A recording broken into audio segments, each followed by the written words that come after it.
இந்த நவராத்திரி வந்து பார்த்தீங்கன்னா நாங்கள் எவ்வளோ சந்தோஷமாக இறைவனை வழங்கெடுத்து கொழு வச்சு எவ்வளோ சந்தோஷமாக இருக்கிறோமோ அதே மாதிரி மற்றவர்களையும் சந்தோஷப்படுத்துகிற விதம் தான்.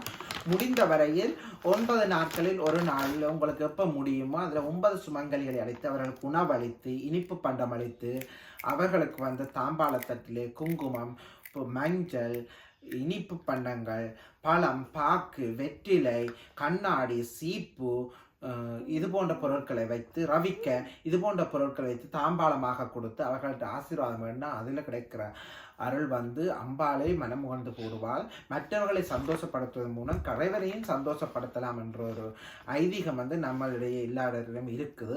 அதனால தான் இந்த அந்தநாதங்கள் அலங்காரங்கள் எல்லாமே வந்து நாங்கள் செய்கிறது. இது மாதிரி செஞ்சு அன்னை பூரண அருளை நீங்களும் உங்கள் குடும்பத்தில் உள்ளவர்களும் அன்னை உங்கள் வீட்டிலே வந்து எழுந்தருளி உங்களுக்கு மகாலட்சுமி உங்கள் வீட்டிலே வந்து குடிகொள்வா வேண்டும் என்று சொல்லியும் வாழ்த்தி வணங்குகிறேன். ஓகே, இன்னும் இருக்கு.